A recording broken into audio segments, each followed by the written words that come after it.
ओम स्वरूपाय नमः. ओम श्री सद्गुरवे नमः. ओम श्री परमात्मने नमः. अथ सप्तदशोऽध्यायः. अर्जुन उवाच ये शास्त्रविधिमुत्सृज्य यजन्ते श्रद्धयान्विताः तेषां निष्ठा तु का कृष्ण सत्वमाहो रजस्तमः.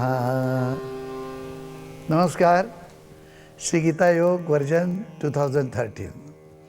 17वा अध्याय आपण पूर्ण केला आणि त्यामध्ये श्रद्धात्रय विभाग योग असं त्या अध्यायाचं नाव होतं. त्याप्रमाणे 3 प्रकारच्या श्रद्धा. मुख्य हे जे त्रिगुण आहेत हे फार महत्त्वाचे. म्हणजे आपल्याला काही करायचं झालं, परमेश्वराने असं ठरवलं की विश्व बनवायचं, तर एक म्हणजे त्याला जड वस्तू लागतात, सगळे स्ट्रक्चर लागतं. कुठे जायचं झालं की जसा रस्ता लागतो, कुठे जायचं परदेशात तर मग विमान लागतं. हे सगळं जे काही इन्फ्रास्ट्रक्चर आहे तर ते एक. त्याच्या बरोबरीने संकल्पना लागतात आणि गती लागते. तसं या 3 याच्यातनं संपूर्ण विश्व ज्या वेळेला निर्माण करायचं ठरवलं तेव्हा सर्वप्रथम त्या संकल्पनेने ब्रह्मा विष्णू महेशांची निर्मिती केली. अर्थात ब्रह्मा विष्णू महेश हे 3 प्रकारचे कामं करणार. सात्विके, विष्णू राजसे आणि शिव तामसे असं म्हणता येणार नाही. तिन्ही ते देवाधिदेव आहेत. पण तरीसुद्धा त्यांच्याकडे जी खाती आहेत की त्यांनी मनुष्यमात्र प्राणीमात्र विश्वामध्ये होणारा जो काही हा सगळा प्रकार आहे, सात्विक राजसिक तामसिक, तो सांभाळायचा आहे. त्या दृष्टीने असं म्हणता येईल की राजसिक यामध्ये सर्व कर्म असतं आणि ते विष्णूंकडे आहे. त्यामुळे वर्तमान काळाची देवता ब्रह्मदेव हा उत्पत्ती करतो, सृष्टी सृजन करतो. ते सात्विकातून सृजन झालेलं आहे मूळचं, आणि त्याचा विनाश करून त्याचं परिवर्तन करण्याचं काम शिवांकडे आहे. अशा तऱ्हेने सत्वरजतम म्हणायला हरकत नाही. पण हा जो काही एक त्रिकोण तयार झाला किंवा ही जी काही 3 ही सत्ता, तेव्हा या ट्रिनिटीला सर्व धर्मांनी स्वीकारलं.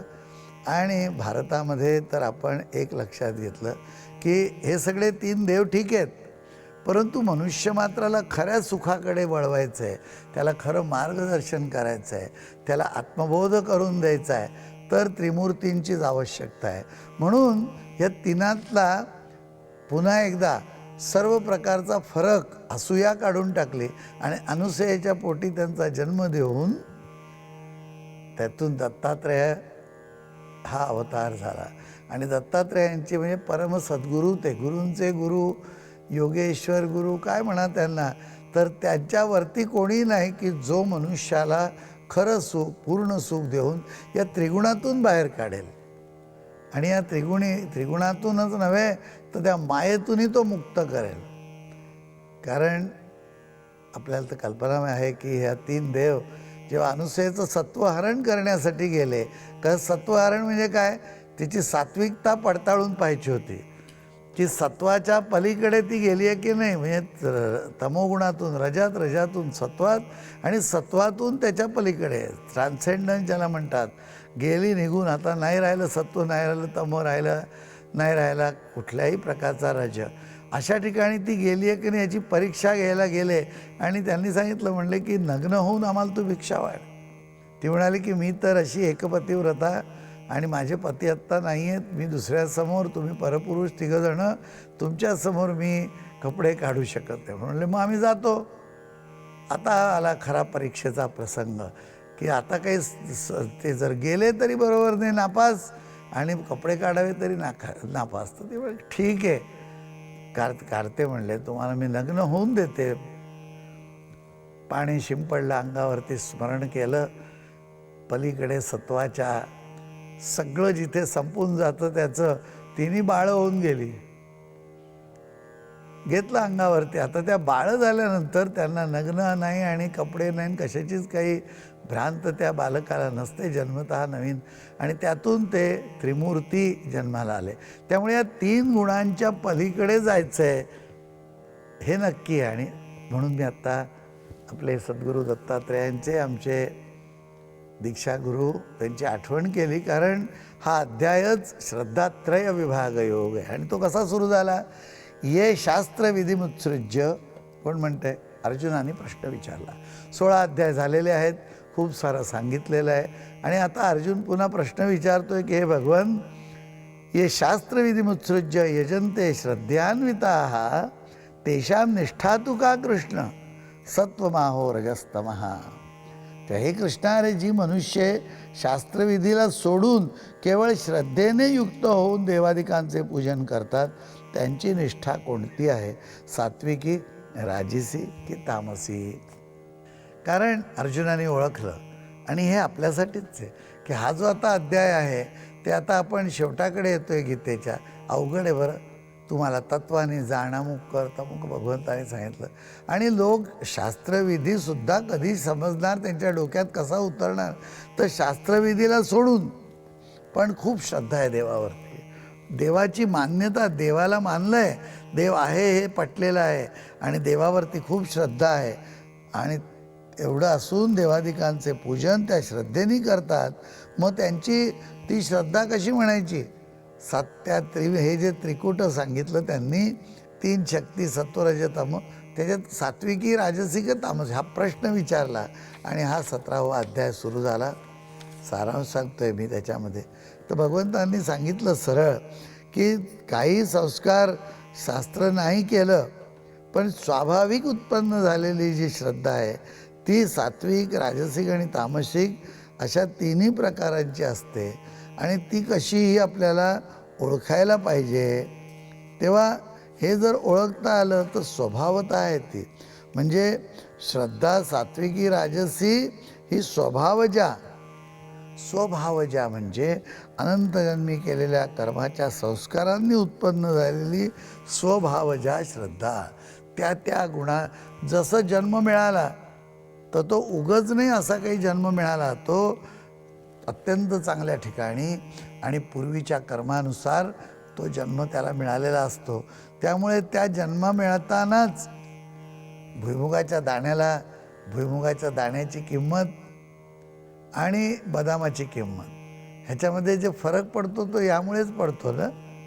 प्रत्येकाला जन्म मिळताना काही स्वभावजा गुण मिळाले, आणि ते स्वभावजा गुण आहेत ते भगवंत म्हणतात ते त्याच्याप्रमाणे पुढे कर्मही घडणार आहे, आणि त्याच्यातून आपल्याला पुढे जायचं आहे हे या ठिकाणी सांगून भगवंतांनी श्रद्धेचं पुढे सांगायला सुरुवात केली की राजसी कशी, सात्विक श्रद्धा कशी, की सरते शेवटी हे सगळं सांगताना मग हे भारत, अरे ज्यांच्या अंतःकरणाप्रमाणे हा जो काही पुरुष आहे श्रद्धामय, त्या श्रद्धेने युक्त तोच स्वतःही आहे. म्हणजे भगवंतांचं सतत हृदयामध्ये नामस्मरण करणारा, ते भगवंत सात्विक असले म्हणजे तोही सात्विकच आहे. मग जो कुठल्या तरी संरक्षणासाठी मला वाचवा देवा आता तूच एक त्रात आहेस, मला हे कर ते कर, काहीतरी अशा तऱ्हेने करून जे उपासना करतात त्यांची तामसी होईल. कारण ते काय करतात आहेत की यक्ष राक्षसांचं पूजन करतात आहेत.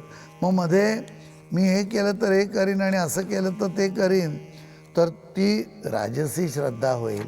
तेव्हा भगवंतांनी या 3 श्रद्धा समजवल्या, आणि त्यामध्ये असं सांगितलं की त्या श्रद्धेप्रमाणे तुम्ही जी पूजन, तुम्ही म्हणालात ना की शास्त्र माहिती नाही, शास्त्र विरहित पण श्रद्धेने पूजन कोणाचं केलं, तुम्ही जर त्या परमात्म्याचं, कुठला निर्गुण निराकार सर्वव्यापी आहे त्यालाच समजून घेऊन, तो दिसत नाही काही नाही, तो काही देतोय असं नव्हे, तरी त्याची पूजन केलं तर ती सात्विकी श्रद्धा होईल.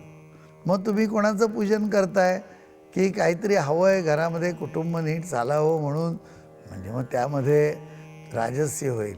आणि तुम्ही कोणाशी तरी लढायचं आहे, माझा विजय झाला पाहिजे, मला हे पाहिजे, मला काहीतरी अशक्य कोटीतली गोष्ट जी आहे ती पाहिजे, मग तुम्ही प्रेतभूतगणांचं पूजन करणार, आणि ती तामसी लोक आहेत आणि ती तामसी श्रद्धा आहे. अशा तऱ्हेने भगवंतांनी त्याचे 3 भाग केले की तुम्ही ज्याचं पूजन, तुम्ही जे कर्म करताय ओम भूर्भुवः स्वः तत्सवितुर्वरेण्यं भर्गो देवस्य धीमहि धियो यो न प्रचोदयात. माझी बुद्धी अशी कर, चांगली बुद्धी दे, सर्वांचं कल्याण माझ्या हातून होऊ दे, तेजस्वी होऊ दे. हे गायत्री, तू जसं सूर्याला प्रकाश देते तसा माझ्याही वर प्रकाश टाक. हे माते, हे आदिमाते, हे गायत्री. असं म्हणून दुसऱ्याच्या कल्याणासाठी जो काहीतरी मागतोय, तर सात्विक स्वभावाचा मनुष्य असेल तोच असं मागेल. मध्यंतरी जो आहे तो म्हणेल की माझ्या हातात सगळी सत्ता द्या, मग मी कल्याण करीन, मला संरक्षण दुसऱ्याचंही करता येईल, स्वतःचंही करता येईल. मग तो ज्या देवतेचं पूजन करतो ती राजसी होईल. आणि परमपरमेश्वर परमात्म्याजवळ गेलं म्हटलं मला असं काहीतरी दे की ज्याने मी अत्यंत शक्तिशाली होईल, तर तो तामसिक मनुष्य आहे, तर तो त्या कोणाचं पूजन करेल? तो भूतप्रेतांचंच पूजन करणार आहे. म्हणजे अशा तऱ्हेने, कारण ते तुम्हाला तशा तऱ्हेच्या इच्छा पूर्ण करण्यासाठी मदत करतील, कारण त्यांच्याही त्याच इच्छा राहिलेल्या आहेत, एरवी तर नाही. तेव्हा एका दृष्टीने तुम्ही ज्या तऱ्हेने पूजन करणार, अर्चन करणार, त्याच्यावर ठरणार की तुमचं सत्वरजतम काय आहे. मग तुम्ही कशा तऱ्हेने स्वतःला कष्ट करताय, कशा तऱ्हेने कुठल्या प्रकारे पूजनामध्ये तुम्हाला त्याग करावा लागतोय. तर शरीर रूपाने स्थित असलेल्या भूत समुदायाला आणि अंतःकरणात राहणाऱ्या मला जे उगाच कृष्य करतात, त्रास देतात, त्या मुळांना आसुरी स्वभावाचे आहेत असं जाण. आणि एकदा ते आसुरी स्वभावाचे असले की ते तमोगुणात गेले परत. उगच कष्ट करून घ्यायचे, पण त्या कष्टामागे काही कारण आहे का? तर आतमध्ये असलेल्या सर्व जीवात्म्यांना, आतमधल्या सगळ्या पेशींना का तापवायचं? मंडळी, एक 4 दिवस उपास. माझ्याकडे एक आले, खूप पूर्वीची गोष्ट आहे, म्हणजे अगदी पुण्यामध्ये माझा उघड्यावरचा दवाखाना असेल, सगळेजण असे बाहेरच बसायचे अंगणात, तेव्हाची गोष्ट आहे. तर ते ग्रस्त आले आणि बिघडून गेली सगळी त्यांच्या बायकोची तब्येत, म्हणून ते तिला घेऊन आले होते, ओळखीचे होते माझे. काय झालं म्हटलं असं एकदम? तर म्हणे 1 महिनाभर आम्ही ट्रीटमेंट करून आलो नॅचरोपॅथीची. अरे म्हटलं बापरे, काय केलं? बस म्हणे खायला नुसतं हे द्यायचे, काही द्यायचेच नाहीत, रस प्यायला द्यायचे, अमुक, रोज इतके किलोमीटर चालायचं, असं करायचं, असं करायचं, अगदी सगळा उपास सगळा शरीराचा मेटाबॉलिक स्ट्रक्चर बिघडून गेला. शरीराची एक रोजचा पॅटर्न असतो, आलेलं अन्न कसं पचवायचं, कशी शक्ती, सगळं गेलं बिघडून. म्हटलं हे काय करू, कशासाठी हे कष्ट दिले तुम्ही? आतल्या जीवाला कष्ट दिले, तो म्हणतोय आता मी नाही राहत या शरीरात, जातो. मग काय कराल? बघूया म्हटलं, प्रयत्न करून आता पुन्हा सगळा मेटाबॉलिक स्ट्रक्चर परत आपल्याला बांधता येतोय का? आयुर्वेदाची ही विशेषता आहे आणि म्हणून कदाचित बरोबर होईल. झाल्या त्या बऱ्या. सांगायचा हेतू काय की उगाच शरीराला कष्ट द्यायचे नाही, कारण जीव हा परमात्म्याचा अंश आहे. तो म्हणेल खूप झाला, आता चाललो मी.